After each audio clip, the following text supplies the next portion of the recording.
Hello বন্ধুরা, আসসালামু আলাইকুম। কেমন আছেন আপনারা সবাই? আশা করি ভালো আছেন। আই হোক আমিও ভালো আছি, সুস্থ আছি। যেটা বলতেছিলাম, চেহারির জন্য ইফতার সেরে নিলাম। চেহারির জন্য এটা আগামীকালকের ব্রয়লার চিকেন রান্না করতেছি আর কি। গতকালকের চেহারির জন্য রান্না করেছি ইফতারের পর আর কি। তারপরে তো আর কোনো কিছু আপনাদের সাথে শেয়ার করা সম্ভব হয় না, ভিডিও অনেক লং হয়ে যায়। সেজন্য গতকালকে চেহারিতে আমি রান্না করেছিলাম, সেটাই আপনাদের সাথে আর শেয়ার করা হয়নি, সেটাই শেয়ার করে দিচ্ছি। ব্রয়লার চিকেন ভুনা মানে ঝাল ঝাল করে একটু ভাবলাম যে রান্না করব। আর রোজা নিয়ে তো কোনো কিছু খেতেই মন চায় না সারাদিন রোজা থাকার পর। তারপরে শীতকালে কিন্তু যে কোনো জিনিস খেতে একটা আলাদা, শীতের খাবারগুলো তরতাজা আর যে কোনো জিনিস খাওয়ার একটা রুচি থাকে। আর গরমের এখন আভাস পড়ে যাচ্ছে, গরম পড়ে যাচ্ছে, একটু একটু করে দিন বড় হচ্ছে, গরম পড়তেছে। আর এখন আস্তে আস্তে খাওয়ার রুচিও নষ্ট হয়ে যাচ্ছে, আর তার মধ্যে সারাদিন রোজা থাকা হয়। তো যাই হোক, সেই জন্য ভাবলাম যে চেহারির জন্য শুধু, আর সন্ধ্যা রাতে তো ভাত খাবো না, ইফতার করেছে আর তারাবির নামাজ রান্না শেষ করে তারাবির নামাজ পড়বো। পরে মানে ফল ফ্রুটস কিছু একটা খেয়ে ঘুমাতে ঘুমাতে যাব। তো সিহারির জন্য রান্না করতেছি ব্রয়লার চিকেন ভুনা করব ঝাল ঝাল করে একটু। তো দেখতে পাচ্ছেন কিভাবে আমি আমার স্টাইলে ব্রয়লার চিকেনটা ভুনা করতেছি চেহারির জন্য। প্রথমে ব্রয়লার চিকেনটা ভালো করে পরিষ্কার করে নিয়ে তারপরে আমি হলুদ লবণ স্বাদ মতো, হলুদের গুঁড়া মরিচের গুঁড়া স্বাদ মতো লবণ দিয়ে ব্রয়লার চিকেনটা আমি মেখে নিয়ে তারপরে 5 মিনিট রেখে দিয়েছিলাম। তারপরে তেল চুলার মধ্যে দিয়ে তেল গরম করে হালকা করে একটু ভেজে নিয়েছি আজকে ব্রয়লার চিকেনটা। নিয়ে তারপরে ভেজে তুলে নিয়ে আর একটা কড়াই বসাই দিলাম চুলাতে। কড়াই বসিয়ে দিয়ে পেঁয়াজ দিলাম, তেল দিলাম, দিয়ে মানে একটা টমেটোর অর্ধেকটা কেটে দিয়েছি, দিয়ে একসাথে সব মিশ্রণগুলো ভেজে নিলাম তেলের মধ্যে। ভেজে নিয়ে আদা রসুন বাটা, গরম মশলা, মানে মাংসের যে মশলাগুলো, গরম মশলাগুলো সবই দিয়ে দিছি ব্রয়লার চিকেনে। দিয়ে মশলা কষিয়ে ব্রয়লার চিকেনটা আমি কষিয়ে তারপর যেহেতু ভেজে নিয়েছি আগে হালকা করে, সেজন্য আর বেশিক্ষণ কষাই নেই আর কি। তারপর একটুখানি 2-3 মিনিট কষিয়ে পানি দিয়ে দিয়েছিলাম পরিমাণ মতো, দিয়ে রান্না করে নিলাম লো হিটে ব্রয়লার চিকেনটা। তারপরে নামাবার আগে একটু আমি ভাজা জিরার গুঁড়া ছিটাই দিলাম স্বাদের জন্য, দিয়ে তারপরে চুলার জালটা বন্ধ করে দিলাম। দেখেন ব্রয়লার চিকেন আজকে এভাবে একটু ঝাল ঝাল করে রান্না করেছি। যদি চিংড়িতে ভাত খাওয়া যায় এভাবে তাহলে ভাল লাগবে। আর ওই তো সবসময় আপনাদের বলি যে আমার দুই মেয়ে তো চেহারিতে মানে তরকারি খেতেই চায় না, দুধ কলা হলে আর কিছু লাগে না ওদের। তো এই যে 1 সপ্তাহ আগে কিন্তু আমি গত বৃহস্পতিবারে আমি সিম নিয়ে আসছিলাম বাজার থেকে, 250 গ্রাম সিম নিয়ে আসছিলাম। তো সিমটা রমজানের কারণে খাওয়াই হচ্ছে না, নষ্ট হয়ে যাচ্ছে। টাকা দিয়ে কেনা জিনিস নষ্ট করে তো আর লাভ নাই। সেজন্য ভাবলাম যে ব্রয়লার চিকেন একটু ঝাল ঝাল করে ভুনা করি, আর একটু সিম আলু ভাজি করি। তো সিমটাও কেটে নিলাম, ছোট ছোট করে কেটে নিয়ে একটু ভাজি করব, কড়া করে একটু সিমটা আজকে ভাজি করব। এই যে দেখতে পাচ্ছেন সিমটা ভাজি করার জন্য পেঁয়াজ মরিচ রসুন পেঁয়াজ কুচি মরিচ কুচি রসুন কুচি দিয়ে ভেজে নিলাম একটু। নিয়ে সিমটা ভাজলাম তেলের মধ্যে দিয়ে, স্বাদ মতো লবণ দিছি আর একটুখানি হলুদের গুঁড়ো দিয়ে দিছি। দিয়ে আর কোনো মশলা এখানে অ্যাড করি নাই আমি। দিয়ে সিমটা আমি লো হিটে, চুলার জালটা লো হিটে দিয়ে, গ্যাসের চুলার জালটা লো হিটে দিয়ে আমি সিম ভাজিটা ফ্রাই প্যানে ভেজে নিচ্ছি। আর এখনকার সিম তো বাড়তি হয়ে যাচ্ছে, সহজে সিদ্ধ হতে চায় না। শীতকাল শেষ তো, মানে এখনকার তরকারিগুলো, শীতের তরকারিগুলো যেগুলো এখন বাজারে পাওয়া যায় সেগুলো কিন্তু সহজে সিদ্ধ হতে চায় না। তো সেই জন্য লো হিটে দিয়ে চুলার জালটা আমি সিমটা ভাজি করে নিচ্ছি। দেখতে পাচ্ছেন দেশি আলু, দেশি যে লাল গোল আলুটা, সেটা দিয়ে আমি সিমটা ভাজি করে নিলাম। অল্পই পরিমাণে করতেছি, খাইলে খাবো, না খেলে থাকবে ফ্রিজে আর কি। খাওয়া যায় না রমজান মাস কোনো কিছুই। তো এই যে 1 লিটার দুধ, লিকুইড দুধ, যা মানে গরুর দুধ, দেশি গরুর দুধ জাল করে নিয়ে নিয়েছি টেবিলে। এই যে ব্রয়লার চিকেনটা ঝাল ঝাল করে একটু ভুনা করেছি, কলা আছেই। আর এই যে সিমটা ভাজি করলাম, এটা দিয়ে আমরা চেহারিতে খাবো। ইমানি নামাজ পড়তেছে, আমি রান্নাটা শেষ করলাম, আমি তারাবির নামাজ পড়তে যাব। তো চিংড়ির জন্য রান্না করে টেবিলে রেখে দিলাম। দিয়ে তারপরে আমি তারাবির নামাজ পড়ে রাতে তো ঘুমাইছিলাম। এটা আজকে রোজ বুধবার 11 রমজান যাচ্ছে, চলে গেল। তো এই যে সকাল 10টায় কিন্তু আমি ঘুম থেকে উঠে বাসি ঘর দুয়ার, বাসার সব ঝাড়মোছ করে অফ ক্যামেরাতে। তারপরে কিন্তু আমি এই যে দেখতে পাচ্ছেন আমি কিন্তু ইলমাকে বাসায় রেখে তালা দিয়ে রেখে আমি চলে গেছি বাজারে। ইমানি যেহেতু নাই, প্রস্তুতি ব্যাচেও ইন্টারের প্রস্তুতি ব্যাচ করতেছে, পরীক্ষা একদিন পরপর হয়। আজকে ইমানির কেমিস্ট্রি পরীক্ষা আছে, ইমানি পরীক্ষা দিতে গিয়েছে। ইলমাকে বাসায় তালা বন্ধ করে আমি সকাল 10টার দিকে চলে আসলাম বাজারে। বাজারে আসলাম ওই যে গত মাসে ইলমার বাবা সরিষার তেল কিনছিল, সয়াবিন তেল 2 লিটার, সরিষার তেল 2 লিটার, তো শেষ হয়ে গেছে। তো ভাবলাম যে মাসে মাসকাবারি সেই রকম কিছু কেনা হচ্ছে না, যখন যেটা লাগতেছে, ইলমার বাবা আসেও নেই, তাছাড়া যখন যেটা লাগতেছে একটু একটু করে আমি কিনে চলতেছি। তো তেল শেষ হয়ে গেছে, তেল নেওয়ার জন্য সকাল 10টা বাজে মানে বাজারে চলে আসলাম, দিনাজপুর রেল বাজার। তো কী বাজার করছি, বাসায় বাজার করে তারপরে অটো ধরে বাসায় চলে আসলাম। কী বাজার করছি সেটাই আপনাদের সাথে বাসায় এসে শেয়ার করব। এই যে বাসায় চলে আসলাম, আর গেটের সামনে 2টা কুকুর শুয়ে আছে। এত এই কুকুরগুলা জ্বালাতন করে। বাড়িওয়ালা ভাই যে কুকুর একটা পালে, সেটাকেও মানে কোনো কিছু খেতে দেয় না, খাবার দেয় বাড়িওয়ালা ভাইরা, খেতে দেয় না এই কুকুরগুলা এসে। তো এই যে বাসায় চলে আসলাম, চলে এসে যে দেখতে পাচ্তেছেন বাজার নিয়ে আসলাম। কী বাজার নিয়ে আসলাম সেটা এখানে আমি এখন ধনিয়া পাতার দাম বেড়ে গেছে, 10 টাকার ধনিয়া পাতা নিয়ে আসছি। আর বন্ধুরা আমি কী বাজার করেছি আপনারা দেখেন। আমি বাজারের ব্যাগ থেকে বের করতেছি, টেস্টিং সল্ট নিয়ে আসছি। রমজান মাস তো একটু লাগেই টেস্টিং সল্ট মাঝে মধ্যে, আর সবজিতেও আমি টেস্টিং সল্টটা ব্যবহার করে থাকি। তো যাই হোক, টমেটো 20 টাকা নিয়ে আসছি, 10 টাকা করে কেজি। সয়াবিন তেল 180 টাকা লিটার। গত সপ্তাহে মানে ম্যাজিস্ট্রেট আসছিলো বাজারে, সয়াবিন তেল সরিষার তেলের দাম একই ছিল, 180 টাকা করেছিল। আজকে আবার সরিষার তেলের দাম 200 টাকা লিটার, মানে কেজি প্রতি, আর সয়াবিন তেল 180 টাকা। তো যাই হোক, কী বাজার করছি সেটা আপনারা দেখেন। আর এটা ইমানির জন্য আমি নিয়ে আসছি সাগুদানা।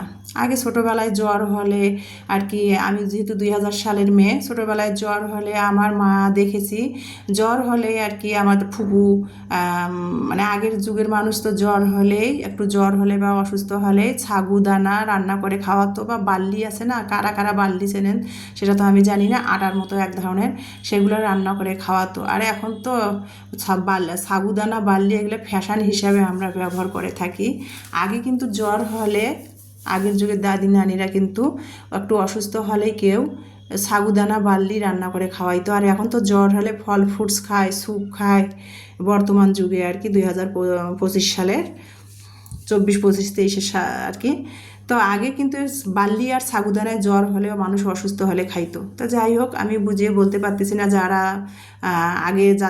আগের যুগের যাদের দাদি নানি আছে তারাই আর কি গল্প করলে শুনবেন। আমি যেহেতু 2000 সালের মেয়ে, আমি দেখেছি, আমার মা গল্প করতো, সেখান থেকে আর কি আপনাদের সামনে একটু ব্যাখ্যা করলাম। তো যাই হোক, কী বাজার করেছি এখানে, মানে আমি চা পাতা শেষ হয়ে গেছে, তো চা পাতা নিয়ে এসেছি 250 গ্রাম, 80 টাকা নিয়েছি। খোলা চা পাতাটাই আমার কাছে মনে হয় ভালো। 250 গ্রাম চা পাতা আমার অনেক দিন যাবে, 1 মাসেরও বেশি যাবে, 1.5 মাস যাবে। তো যাই হোক, যেটা বলছিলাম কী বাজার করছি আমি ঢালতেছি, আপনারা দেখেন। আর আপনাদের একটা কথা বলবো, আসলে কি বলবো, ভাগ্যের ব্যাপার। আমার যদি ভাগ্যে থাকে তবে আমি ইউটিউবে ভালো কিছু করতে পারবো। আর যদি আমার রিজিকে, সবচেয়ে বড় কথা কি জানেন বন্ধুরা, রিজিকের মালিক আল্লাহ, রিজিক হলো সবচেয়ে বড়। আমার যদি রিজিকে থাকে কিছু ইউটিউব প্ল্যাটফর্মে কিছু করার, তাহলে আমি করতে পারবো। আর যদি আমার রিজিকে না থাকে, তাহলে আমি সারা বছর 1 যুগ লেগে গেলেও আমি কিছু করতে পারবো না। সেটা। আর একটা কথা কি জানেন, আমি যাদের আগে তো আমি কাউকে কমেন্ট ওভাবে করতাম না, আমার মোবাইল ভালো ছিল না। এখন নীলমার বাবা আমাকে একটা 35,000 টাকা দিয়ে সেট কিনে দিয়েছে স্যামসাং। তো যাই হোক, সেটা দিয়ে এখন ভিডিও করি, থাম্বেলগুলো দেই, আপনারা হয়তো বুঝতে পারেন।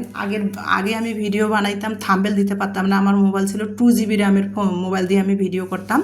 এখন তো ইলমার বাবা আমাকে 8 GB র্যামের একটা মোবাইল 35,000 টাকা দিয়ে কিনে দিয়েছে, ঢাকা বসুন্ধরা সিটি থেকে নিয়ে আসছে। সেটা দিয়ে কিন্তু এখন থাম্বেল দিয়েই ভিডিও করি। এই যে ভিডিও বানাইছি, ভয়েস দিচ্ছি এই নতুন সেটটা দিয়ে। তো যেটা বলতেছি, আগে ওইভাবে আমার ওই মোবাইলটা দিয়ে 2 GB র্যামের ফোনটা দিয়ে আমি ভিডিও করতাম, ভিডিও বানাতাম, এডিটিং করতাম, থাম্বনেল দিতে পারতাম না, আর কাউকে কমেন্ট করতে পারতাম না, মানে হ্যাং হয়ে যেত। কাউকে যদি সাবস্ক্রাইব করতাম, কমেন্ট করতাম, লাইক দিতাম, তাহলে মোবাইলটা আমার হ্যাং হয়ে যেত, আর দ্বিতীয়বার আমি ভিডিও এডিট করে আপডেট দিতে পারতাম না। এখন তো আমি সবারই কম বেশি কমেন্ট পড়ি। আমি এই যে সারাদিন রোজা থাকি, আমার বাসায় হাজব্যান্ড থাকে না, আমার হাজব্যান্ড চাকরি করে, চাকরির ক্ষেত্রে ও বরিশালে থাকে, আর আমি আমার 2 সন্তানের পড়ালেখার ক্ষেত্রে আমি কিন্তু দিনাজপুরে পড়ে আসি। তো যেটা বলতেছি, আমি কিন্তু আমার হাজব্যান্ডের কাজগুলোও আমাকে করতে হয়, এবং যে বাসায় আমার কোনো হেল্পিং হ্যান্ড নেই, হাউস ওয়াইফ আমি, আমার বাসার সব কাজও করতে হয়, 2 সন্তানের পড়ালেখার দিকটাও আমাকে দেখতে হয়।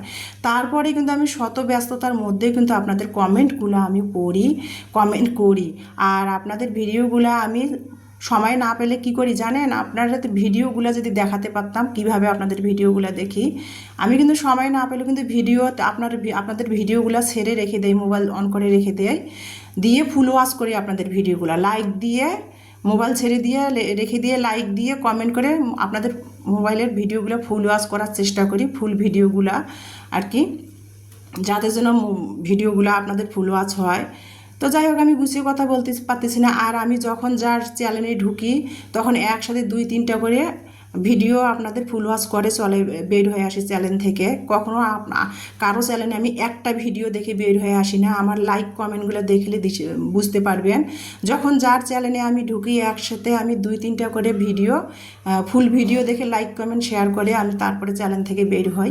কিন্তু আমার চ্যানেলে আমি দেখি কেউ আমার ভিডিও সেরকম হয়তো দেখে না, আর দেখা যায় আমার কমেন্ট করে ভালোই, আমার বন্ধুরা কমেন্ট করে, কিন্তু লাইকটা সেই রকম দেয় না। আমার বন্ধুরা মনে হয় লাইক দিতে ভুলেই যায়। তো যাই হোক, প্লিজ বন্ধুরা এই কাজটা করবেন না। রোজা রমজানের মাস বিশেষ করে ভিডিও বানাইতে আসলে কষ্ট লাগে, বিশেষ করে যাদের হেল্পিং হ্যান্ড নাই, হাউস ওয়াইফ যারা একলা হাতে সব কিছু সামলিয়ে এই যে মানে ভিডিও বানায়, তো তারাই বোঝে একটা ভিডিও বানাতে কত কষ্ট। তো যাই হোক, আমি কি বলবো, সব কিছুতে কষ্ট আছে, কষ্ট ছাড়া কোনো কিছু হয় না। তো সে যেটা বলতেছিলাম, আমি কিন্তু তারপর সবার ভিডিও দেখার চেষ্টা করি। একটা এই যে রোজা রমজান নিয়ে একটা করে ভিডিও বানা যে কত কষ্ট, সারাদিন রোজা থেকে নামাজ কালাম পড়া, সংসারের কাজ করা, একটা করে ভিডিও বানাতে কিন্তু করতে গেলে কিন্তু বাড়তি একটা সময় লাগে, তাই না? যারা করেন তারা তো বুঝেনি। তারপরে এত কষ্ট করে ভিডিও বানার পর ভিডিওগুলো আপনারা দেখেন ঠিকই, কিন্তু ভিডিওটা কন্টিনিউ দেখেন না। আর সেই রকম কমেন্ট করেন ঠিকই, কমেন্ট করেন, সেই জন্য আমার মন থেকে আপনাদের সবাইকে দোয়া জানাচ্ছি। তো যেটা বলতেছিলাম, যে কমেন্ট করেন ঠিকই, কিন্তু লাইকটা দিতে ভুলে যান প্লিজ, এই কাজটা করবেন না। ভিডিওগুলো বানাতে অনেক কষ্ট লাগে কিন্তু, বুঝতে পারছেন? আমি কিন্তু যাদের চ্যানেলে ঢুকি, যাদের চ্যানেলে ভিডিও দেখি, একসাথে 3-4টা করে আমি ভিডিও দেখে তারপরে ফুল ওয়াচ করে আপনাদের চ্যানেল থেকে বের হয়ে আসি। কখনোই কিন্তু একটা ভিডিও দেখে আপনাদের চ্যানেল থেকে আসি না, আর ফুল ওয়াচ না করে বের হই না চ্যানেল থেকে। আর প্রতিটা ভিডিওতে খেয়াল করবেন, প্রতিটা ভিডিওতে আপনাদের কিন্তু আমি লাইক দিয়ে ভিডিওটা ফুল ওয়াচ করে তারপরে বের হই। আর সময় যদি নাও পাই, আমি এটা ভিডিও কিন্তু ছেড়ে দিয়ে রেখে দেই আপনাদের। তো আপনাদের আসলে কি বলে বোঝাবো, এটা যদি আপনাদের ভিডিও করে বোঝাতে পারতাম তাহলে বুঝতেন। আর এখন যেহেতু বর্তমানে আমার 2টা মোবাইল হয়ে গেছে, ওই যে পুরনো মোবাইলটা যেটা দিয়ে আগে ভিডিও দিতাম সেটাও এখন হয়, সেটা দিয়ে সবার কমেন্ট করি। আর নতুন সেট যেটা আমাকে ইলমার বাবা কিনে দিয়েছে সেটা দিয়ে আমি ভিডিও বানাই। তো যেটা বলতেছিলাম, আমি ওই আমার 2 GB র্যামের ফোনটা দিয়ে কিন্তু এখন আমি সবাইকে ভিডিও ছেড়ে দিয়ে সবার ভিডিও ফুল ওয়াচ করে দেই, ফুল ভিডিও দেখি। যদি সময় না পাই কাজ করি, কিন্তু ভিডিওটা ছেড়ে দিয়ে রাখি। কিন্তু প্লিজ আপনারাও এই কাজটাই করবেন, প্লিজ ভিডিও টেনে টেনে দেখবেন না। এত কষ্ট করে ভিডিও বানার পর যখন ভিডিওটা টেনে টেনে দেখেন, লাইক না করে কমেন্ট করে বের হয়ে যান, তখন কিন্তু খুবই কষ্ট লাগে, তাই না? আর কি বলবো, বলে কি বুঝাবো। আর একটা কথা কি, ভাগ্যে যদি থাকে তাহলে কেউ ঠেকাতে পারবে না।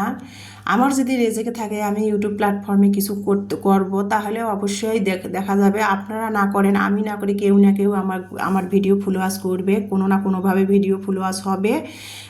আমি ইউটিউব প্ল্যাটফর্মে ভালো কিছু করতে পারবো। তো যেটা বলছিলাম, আমি কিন্তু গুছিয়ে কথা বলতে পারি না, যদি কিছু ভুল হয়ে থাকে তাহলে ক্ষমা দৃষ্টিতে দেখবেন, আপনাদের পরিবারের একজন মনে করে।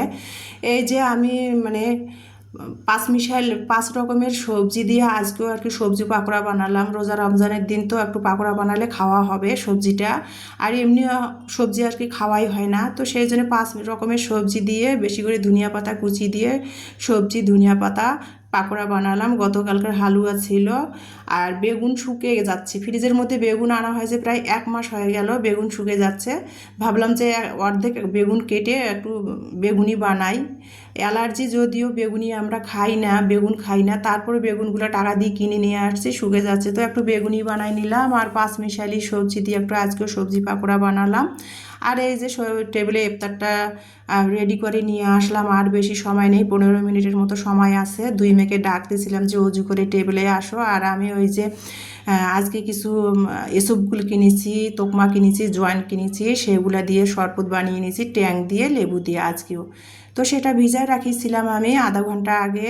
সেগুলো এখন জগের মধ্যে চামচ দিয়ে ঘুটাই নিচ্ছি, নিয়ে এখন যে গ্লাসে গ্লাসে ঢালতেছি। ইফতারের যেহেতু সময় নাই, তো ইফতার করব এখন। আর ইফতার করতে করতে আপনাদের মাঝ থেকে বিদায় নিচ্ছে। আপনারা সবাই মুনাজাত ধরেন, সবার সুস্বাস্থ্য কামনা করেন, করে আর কি ইফতার নিয়ে বসে পড়েন। আমিও বসে পড়ছি।